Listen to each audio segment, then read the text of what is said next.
નમસ્તે વિદ્યાર્થી મિત્રો, હોમ ટ્યુશન ક્લાસીસના ઓનલાઈન લેક્ચરમાં આપનું હાર્દિક સ્વાગત છે।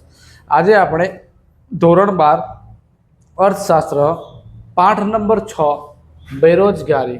તો આ પાઠમાં મહત્વની વ્યાખ્યા, મહત્વના મુદ્દા, મહત્વના તથ્યો, તો એના વિશે આપણે આજ વાત કરવાના છીએ।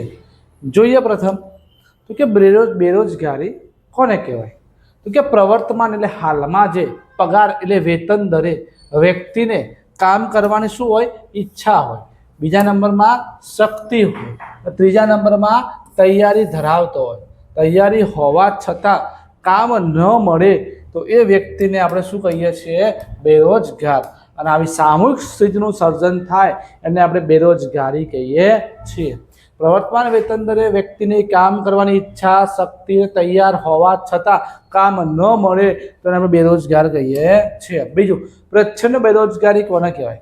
સામાન્ય રીતે કોઈ વ્યવસાયમાં જરૂર કરતાં વધુ શ્રમિકો રોકાયેલા હોય, પરંતુ આવા શ્રમિકોની ઉત્પાદનમાં ફાળો કેવો હોય? શૂન્ય હોય, તો એને પ્રચ્છન્ન બેરોજગારી અથવા તો આપણે એને છુપી બેરોજગારી કહીએ છીએ। ધારો કે એક કંપનીમાં કોલગેટ બનાવવાવાળા 10 વ્યક્તિઓ છે। 10 વ્યક્તિ રોજની 1000 નંગ કોલગેટ બનાવે છે। જો એમાંથી 2 વ્યક્તિને ખસેડી લઈએ તો 8 વ્યક્તિ પણ 1000 નંગ કોલગેટ બનાવે છે। તો 2 વ્યક્તિને ખસાડ્યા છતાં ઉત્પાદનમાં કોઈ ફેરફાર ન પડ્યો તો એને આપણે પ્રચ્છન્ન કે છુપી બેરોજગારી કહીએ છીએ। પીગુના મતે બેરોજગારી કોને કહેવાય? તો કોઈ વ્યક્તિને કામ કરવાની ઈચ્છા હોવા છતાં એને કામ મળે નહીં તો એ વ્યક્તિને આપણે પીગુના મતે બેરોજગારી કહીએ છીએ। ઈચ્છા વગરની અનૈચ્છિક બેરોજગારી તો પ્રવર્તમાન વેતન દરે વ્યક્તિને કામ કરવાની ઈચ્છા હોય, શક્તિ હોય, તૈયારી હોય છતાં એને કામ વગર બેસી રહેવું પડતું હોય તો એને આપણે સ્વૈચ્છિક બેરોજગારી કહીએ। અનૈચ્છિક, ઈચ્છા વગર એને કામ કરવાની ઈચ્છા છે, શક્તિ છે, તૈયારી છે, પ્રવર્તમાન વેતન દરે કામ કરવા માંગે છે તો એ વ્યક્તિને આપણે કેવો બેરોજગાર કહીએ છીએ? ઈચ્છા વગરનો અનૈચ્છિક બેરોજગાર કહીએ છીએ। સ્વૈચ્છિક બેરોજગાર, જે વ્યક્તિ પ્રવર્તમાન વેતન દરે કામ કરવાની ઈચ્છા ધરાવતો ન હોય, મારે કામ કરવું જ નહીં, તો એને આપણે સ્વૈચ્છિક બેરોજગાર કહીએ છીએ। ખુલ્લા બેરોજગાર કોને કહેવાય? જે વ્યક્તિ પ્રવર્તમાન વેતન દરે કામ મેળવવા માંગે છે, જરૂરી લાયકાત પણ ધરાવે છે, છતાં એને બિલકુલ કામ ન મળે તો એને આપણે ખુલ્લા બેરોજગાર તરીકે ઓળખીએ છીએ। નેક્સ્ટ, અર્ધ બેરોજગાર કોને કહેવાય? તો શ્રમિકો તેમની શક્તિનો પૂરો ઉપયોગ ન કરી શકે, એટલે કે ઓછા સમય માટે કામ કરતા હોય અથવા તો લાયકાત કરતાં ઉતરતી કક્ષાનું કામ સ્વીકારવું પડતું હોય તો એને આપણે અર્ધ બેરોજગાર ગણીએ છીએ। ધારો કે એન્જિનિયરિંગ કરેલો વ્યક્તિ કોઈ સામાન્ય કામ કરતો હોય તો પોતાના લાયકાત કરતાં એના ઉતરતી કક્ષાનો ક્લાસ 1 અધિકારી ક્લાસ 3માં કામ કરે છે તો એને આપણે અર્ધ બેરોજગાર કહીએ છીએ। ચક્રીય બેરોજગારી કોને કહેવાય? તો અર્થતંત્રના બજારમાં ફેરફારોમાં તેજી આવે કાં તો મંદી આવે અને એના કારણે સર્જાતી બેરોજગારીને ચક્રીય બેરોજગારી કહે છે।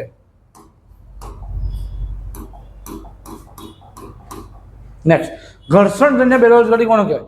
તો જૂની ટેકનોલોજીના પદ્ધતિના જગ્યાએ નવી ટેકનોલોજી આવતા અમુક કામ વગર બેસી રહેવું પડતું હોય એને ઘર્ષણજન્ય બેરોજગારી કહેવાય। પહેલાં તાંબા અને પિત્તળના વાસણો હતા, પછી સ્ટીલના વાસણો આવ્યા, તો એ સમયગાળામાં જે શ્રમિકો હોય એ શ્રમિકોને જ્યાં સુધી કામ ન શીખી લે ત્યાં સુધી બેરોજગાર બેસી રહેવું પડતું હોય એને ઘર્ષણજન્ય બેરોજગારી કહેવામાં આવે છે અને ટૂંકા સમયની બેરોજગારી કહેવાય। ડ્રેન ઓફ બ્રેન એટલે શું? બુદ્ધિનો એક તરફનો પ્રવાહ ભારતમાંથી ક્યાં જતો રહે? વિદેશમાં જતો રહે, જેને આપણે ડ્રેન ઓફ બ્રેન કહીએ છીએ। હર ખેત કો પાણી કોના માટે? તો દેશમાં ઉપલબ્ધ અવેલેબલ સાધનોનો સારામાં સારો શ્રેષ્ઠ ઉપયોગ કરીને ખેતીની ઉત્પાદકતા વધારવા માટે ખેતી ક્ષેત્રમાં અને કૃષિ ક્ષેત્રમાં સિંચાઈનું સારામાં સારું આયોજન કરીએ અને દરેક ખેતરમાં પાણી મળી રહે એટલા માટે સરકારે આ યોજના અમલમાં મૂકેલી છે। નેક્સ્ટ જોઈએ, બેરોજગારી માટે શ્રી રાજકૃષ્ણએ રજૂ કરેલા 4 માપદંડ, આ મહત્વના મુદ્દા છે। તો રાજકોષને કયા કયા 4 માપદંડ નક્કી કર્યા? સમયના આધારે બેરોજગાર, બીજું આવકના આધારે બેરોજગાર, વધારે આવકના બદલે ઓછી આવક હોય, મારે 20,000ની મહિને જરૂર હોય અને મારે 15,000 જ પગાર આવતો હોય તો હું આવકની દ્રષ્ટિએ બેરોજગાર કહેવું. સમય 12 કલાકના એક અઠવાડિયામાં 28 કલાક કામ મળતું હોય, પછી એના બદલે જો મને 15 કલાક કામ મળે તો સમયની દ્રષ્ટિએ બેરોજગાર કહેવું. પછી સંમતિના આધારે બેરોજગાર અને ઉત્પાદકતાના આધારે બેરોજગાર. તેના 4 પ્રકાર પડે છે. એના પછી સંપૂર્ણ બેરોજગારી માપવાની 3 પ્રચલિત રીત કઈ કઈ?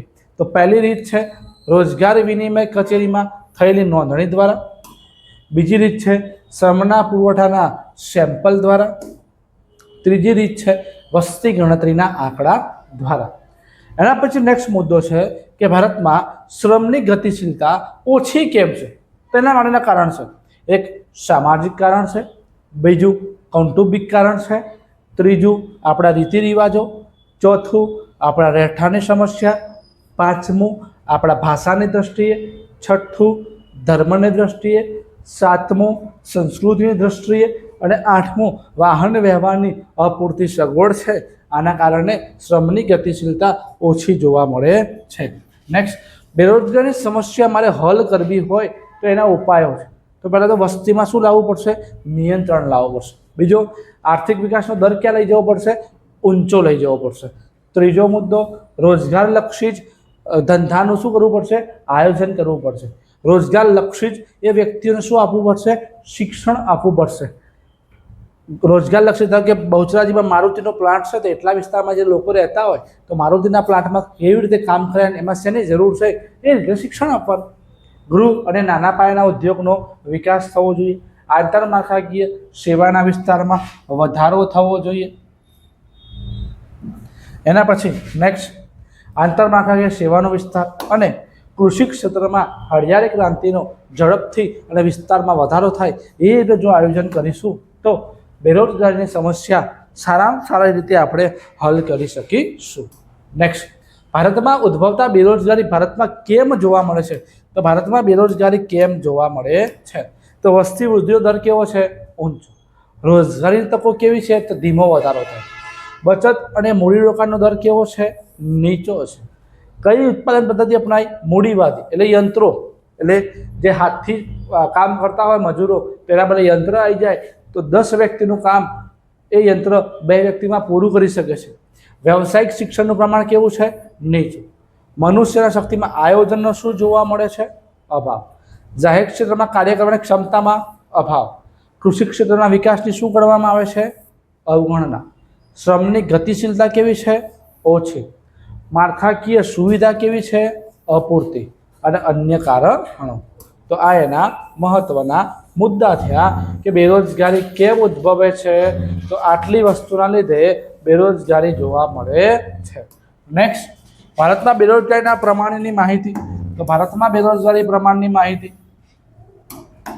તો પહેલાં આયોજન પંચ દ્વારા આપણને ખબર પડે છે. બીજું કે વ્યક્તિ બેરોજગાર છે કે એની માહિતી બીજે ક્યાંથી મળે? સેન્ટ્રલ સ્ટેટિસ્ટિકલ ઓર્ગેનાઇઝેશન દ્વારા મળે છે. ત્રીજો મુદ્દો, નેશનલ સેમ્પલ સર્વે દ્વારા માહિતી મળે છે.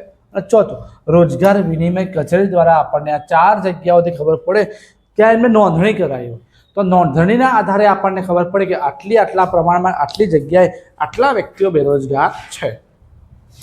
નેક્સ્ટ, ભારતમાં બેરોજગારીની સમસ્યા હલ કરવાના કેટલાક કાર્યક્રમો છે જે સરકાર દ્વારા અમલમાં મૂકવામાં આવ્યા હોય. સંકલિત ગ્રામ વિકાસ કાર્યક્રમ, કામના બદલામાં એમને અનાજ મળશે, જવાહર રોજગાર યોજના, સુવર્ણ જયંતિ ગ્રામ રોજગાર યોજના, સુવર્ણ જયંતિ શહેર રોજગાર યોજના, ગામના યુવકને રોજગારી માટે તાલીમ આપતો કાર્યક્રમ, નેશનલ ગ્રામીણ રોજગારી ગેરંટી એક્ટ, કૌશલ્ય વિકાસ કાર્યક્રમ, શ્રમેવ જયતે યોજના, skill India, make in India અને મુદ્રા. તો આ બધી યોજના અંતર્ગત ગામમાં રહેતા ગરીબો આ યોજનામાં કામ મળશે, તેમને પૈસા મળશે અને પૈસા મળશે એટલે નોકરી મળે બેરોજગારી ઓટોમેટિક દૂર થતી હોય. બેરોજગારીના પ્રકારો ધોરણ 6માં આપણે ભણ્યા હતા. બેરોજગારીના 6 પ્રકાર હતા. કેટલા હતા? 6. અહીંયા 5 છે. કેટલા છે?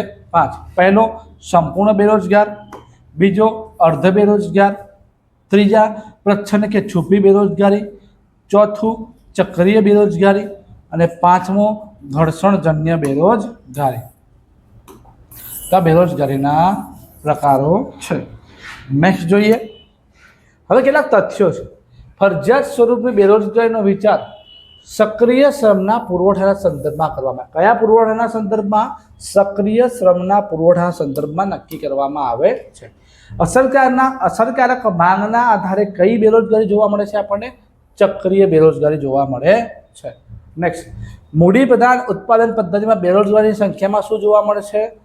વધારો જોવા મળે છે. નેક્સ્ટ, અર્થશાસ્ત્રમાં બેરોજગારી અને અનૈચ્છિક સ્વરૂપે ગણતરીમાં લેવામાં આવે છે. અર્થશાસ્ત્રમાં બેરોજગારીને કયા સ્વરૂપે લેવામાં આવે છે? અનૈચ્છિક સ્વરૂપે. વિકાસશીલ દેશોમાં કઈ બેરોજગારી જોવા મળે છે? માળખાગત બેરોજગારી આપણને જોવા મળે છે. વિકસિત દેશોમાં બેરોજગારીનો ગાળો કેવો હોય? તો આપણને ટૂંકા ગાળામાં જોવા મળે છે. સક્રિય શ્રમના પુરવઠાનો હિસ્સો ન હોય તેવી વ્યક્તિને કેવો બેરોજગાર કહેવાય? તો એને આપણે સ્વૈચ્છિક બેરોજગાર ગણીએ છીએ. બેરોજગારીના સ્વરૂપો જાણવા માટેના કેટલા માપદંડો છે? તો કેટલા? 4 માપદંડો છે. નેક્સ્ટ, સંપૂર્ણ બેરોજગારીમાં કેટલાથી કેટલા વર્ષની ઉંમર આવે? તો 15 વર્ષથી લઈને 25 વર્ષની ઉંમરનો સમાવેશ કરવામાં આવતો હોય છે. વિકસતા દેશોમાં બેરોજગારીનો સમયગાળો કેવો હોય છે? તો લાંબો હોય છે. જ્યારે વિકસિત દેશોમાં બેરોજગારીનો સમયગાળો કેવો હોય છે? ટૂંકો હોય છે. ખેતરમાં શ્રમિકને 8 કલાકને બદલે 5 કલાક જ કામ મળે તો કેવો બેરોજગાર કહેવાય? એને આપણે અર્ધ બેરોજગાર ગણીએ છીએ. ખેતી ક્ષેત્રમાં કઈ બેરોજગારીનું પ્રમાણ વધુ જોવા મળે છે? પ્રચ્છન્ન અથવા તો છુપી બેરોજગારી. પ્રચ્છન્ન બેરોજગારીમાં ખેડૂતની સીમાંત ઉત્પાદકતા કેટલી હોય? તો કે એમના 0 જોવા મળે છે. નેક્સ્ટ, અર્થતંત્રમાં તેજી મંદી હોય ત્યારે કેવી બેરોજગારી મળે? તો ચક્રીય બેરોજગારી જોવા મળે. સાદા મોબાઈલ ફોનના બદલે સ્માર્ટફોન આવતા શ્રમિકોમાં કેવી બેરોજગારી જોવા મળે? તો એમાં ઘર્ષણજન્ય બેરોજગારી જોવા મળે છે. ભારતમાં કઈ પંચવર્ષીય યોજના? તો ભારતમાં 9મી પંચવર્ષીય યોજના અંતર્ગત 348.5 લાખ બેરોજગાર જોવા મળતા હતા. ભારતના પ્રતિ વર્ષે કેટલા કરોડની વસ્તીમાં વધારો થાય છે? 1.70 કરોડ. અને 1.70 કરોડ ના આપ્યું તો 1.70 લાખ પણ આપ્યું હોય અથવા તો 170 લાખ પણ આપેલું હોય. નેક્સ્ટ, 11મી પંચવર્ષીય યોજનામાં ભારતનો આર્થિક વિકાસનો દર કેટલા ટકા હતો? 7.8% હતો. જરૂરિયાત કરતાં વધારે માણસો કામે રોકાય તો કેવી બેરોજગારી જોવા મળે? છુપી. અને છુપી ના લખ્યું શું લખ્યું હોય? પ્રચ્છન્ન બેરોજગારી લખ્યું હોય. શિક્ષિત બેરોજગારીનું મુખ્ય કારણ શું છે? ખામીયુક્ત શિક્ષણની નીતિ છે. જે વિસ્તારમાં જે ઉદ્યોગનો વિકાસ થયો હોય એ ઉદ્યોગલક્ષી જો તમે શિક્ષણ આપતા હોય તો ત્યાં બેરોજગારીના પ્રમાણમાં થોડા ઘણા અંશે તમે સુધારો કરી શકો છો. નેક્સ્ટ, બેરોજગારીની સમસ્યા હલ કરવા માટે કઈ ઉત્પાદન પદ્ધતિ અપનાવવી જોઈએ? શ્રમ પ્રધાન ઉત્પાદન પદ્ધતિ અપનાવવી જોઈએ. અર્થશાસ્ત્રી પ્રોફેસર પીસી મહાલનોબિસે ભારતમાં કૃષિ ક્ષેત્રમાં જો 1 કરોડનું મૂડીરોકાણ કરે તો કેટલા લોકોને રોજગારી મળે છે? 40,000. અને આ જ પ્રોફેસર પીસી મહાલનોબિસ જો શહેરી ક્ષેત્રમાં 1 કરોડનું રોકાણ કરે ઉદ્યોગ ક્ષેત્રમાં તો એમાં કેટલા વ્યક્તિને રોજગારી મળે છે? ખાલી 500 વ્યક્તિ. તો રોકાણ ક્યાં કરાય? કૃષિ ક્ષેત્રમાં. કેમ? તો એ 40,000 લોકોને રોજગારી મળે. ઉદ્યોગમાં હું 1 કરોડ રૂપિયા નાખીશ તો 500 જણને જ રોજગારી મળશે. મનરેગા યોજનાને સફળ બનાવવા માટે કયા દિવસને રોજગારી દિવસ તરીકે ઉજવવામાં આવે છે? 2 ફેબ્રુઆરીને રોજગારી દિવસ તરીકે ઉજવવામાં આવે છે. દીનદયાળ ઉપાધ્યાય ગ્રામીણ કૌશલ યોજનામાં કેટલા વર્ષથી કેટલા વર્ષના યુવાનોને રોજગારી મળે છે? તો 10 વર્ષથી લઈને 35 20 હશે પેલા 20 વર્ષથી લઈને 35 વર્ષનો અંદાજ હોય છે. વૈશ્વિક મહામંદી ક્યારે આવી હતી? 1929-30માં. ક્યાં આવી હતી? અમેરિકામાં, વોલ સ્ટ્રીટમાં. ભારતમાં કઈ બેરોજગારીનું પ્રમાણ વધારે જોવા મળે છે? તો કે માળખાગત બેરોજગારીનું પ્રમાણ વધુ જોવા મળતું હોય છે. સંપૂર્ણ બેરોજગારીનો ભોગ કેવા વ્યક્તિ બને છે? તો શિક્ષિત અને તાલીમ વગરના વ્યક્તિઓ બનતા હોય છે. નેક્સ્ટ, ખેતી ક્ષેત્રમાં કઈ બેરોજગારી જોવા મળે? મોસમી. કારણ કે ખેતીમાં 2 સિઝન હોય, 2 સિઝન પાક લઈએ બીજા 4 કે 5 મહિના બેસી રહેવું પડતું હોય તો મોસમ પ્રમાણે બેરોજગારી કહેવાય. શહેરમાં વેપાર અને ઉદ્યોગ ક્ષેત્રમાં કઈ બેરોજગારી જોવા મળે? તો આપણને પ્રચ્છન્ન બેરોજગારી જોવા મળે છે. નેક્સ્ટ, બેરોજગારીના અભ્યાસ માટે કઈ સમિતિની રચના કરવામાં આવી? ભગવતી સમિતિ. ચક્રીય બેરોજગારીને બીજું શું કહેવાય? તો મંદીજન્ય બેરોજગારી પણ કહેવાય અને વ્યાપારી બેરોજગારી પણ કહેવામાં આવે છે. વેંકટરામન અને ભગવતી સમિતિ એ બેરોજગારીના વધારા માટે યંત્રનો વિરોધ કર્યો, તમે યંત્રો ના વાપરશો, મજૂરો જોડે કામ કરાવો, શ્રમિકો જોડે કામ કરાવો, કારીગરો જોડે કામ કરાવો કે જેના કારણે એમને રોજગારી મળશે, અને જો રોજગારી મળશે તો બેરોજગારી દૂર થશે. પ્રોફેસર પીસી મહાલનોબિસના મત પ્રમાણે કૃષિ ક્ષેત્રમાં 1 કરોડનું મૂડી રોકાણ કરાતા ઉત્પાદનમાં કેટલા ટકાનો વધારો થશે? 5.7. એ જ રીતે અને કેટલા શ્રમિકોને કામ મળશે? અહીંયા 40,000 શ્રમિકોને કામ મળશે. નેક્સ્ટ, પ્રોફેસર પીસી મહાલનોબિસના મત પ્રમાણે ઉદ્યોગ ક્ષેત્રમાં 1 કરોડનું મૂડી રોકાણ કરીએ તો ઉત્પાદનમાં કેટલો વધારો થયો? 1.4 કરોડનો ટકાનો ઉત્પાદનમાં વધારો થયો, અને અહીંયા 500 વ્યક્તિને શું મળે છે? રોજગારી મળતી હોય છે. તો વિદ્યાર્થી મિત્રો, પાઠ નંબર 6માં મહત્વના મુદ્દા, મહત્વની વ્યાખ્યાઓ, મહત્વના તથ્યો બધું આપણે આવરી લીધેલું છે. તો જો આપને આ વિડીયો પસંદ આવ્યો હોય તો લાઈક, શેર અને સબસ્ક્રાઈબ કરવા માટે નમ્ર વિનંતી છે.